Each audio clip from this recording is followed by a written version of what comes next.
आज चाहिँ म एउटा बुक पढ्दै थिएँ होइन, अनि त्यो बुकको नाम चाहिँ द साइकोलोजी अफ मनी, अनि यसको राइटर हुनुहुन्छ मोर्गन होसेल। अनि यो बुक पढ्दै थिएँ म, अनि यो बुकको फर्स्ट च्याप्टर चाहिँ एकदम सिम्पल र एकदम पावरफुल रहेछ होइन। अनि के रहेछ भने हामी चाहिँ पैसाको बारेमा चाहिँ हामी फरक फरक तरिकाले सोध्छौँ होइन।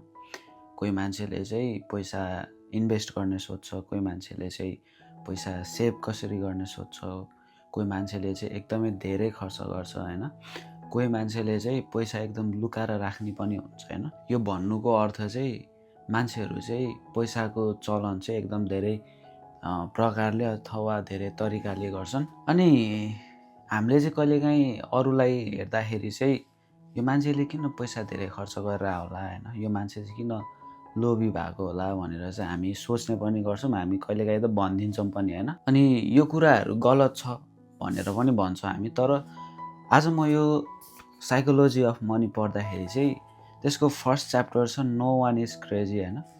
पैसाको बारेमा चाहिँ कोही पनि पागल हुँदैन। यसको मतलब चाहिँ के हो भने हामी पैसाको बारेमा जे सोच्छौँ नि त्यो हाम्रो आफ्नै अनुभवबाट फरक फरक सिचुएसनबाट हुने कुरा हो। म एउटा इक्जाम्पल भन्छु ल। एउटा मान्छे चाहिँ गरिब परिवारमा हुर्किन्छ होइन, अनि उसलाई चाहिँ पैसाको एकदमै अभाव हुन्छ, ऊ चाहिँ एकदम दुःखमा हुर्केको हुन्छ र उसले चाहिँ उसको सिचुएसनबाट चाहिँ के सिक्छ भने पैसा चाहिँ धेरै खर्च गर्नु हुँदैन, पैसा चाहिँ सेभ गर्नुपर्छ भनेर चाहिँ ऊ चाहिँ पैसा कसरी जोगाउने भन्नेतिर लाग्छ होइन। र अर्को इक्जाम्पल के हुन्छ भने एउटा चाहिँ धनी परिवारमा जन्माए हुन्छ, उसँग चाहिँ एकदमै धेरै पैसा हुन्छ, ऊ चाहिँ ब्युटिफुल लाइफ बाँचिरहेको हुन्छ भनौँ न, उसलाई चाहिँ सबै कुराहरू पुग्ने लाइफ उसले बाँचिरहेछ। अनि उसले चाहिँ पैसाको बारेमा के सोध्छ भने पैसा चाहिँ इन्भेस्ट कसरी गर्ने, अनि ऊ चाहिँ रिस्क लिन डराउँदैन, किन भन्दा उसँग पैसा हुन्छ, ऊ कहिले पनि अभावमा हुर्काए हुँदैन। त्यही भएर चाहिँ यो दुईजना मान्छे सेम हो, तर उनीहरूको सिचुएसनले गर्दाखेरि चाहिँ डिसिजन फरक फरक हुने हो। त्यसैले गर्दाखेरि चाहिँ दुईजनाको डिसिजन चाहिँ आफ्नो पर्सपेक्टिभबाट चाहिँ दुवैजना राइट छन्।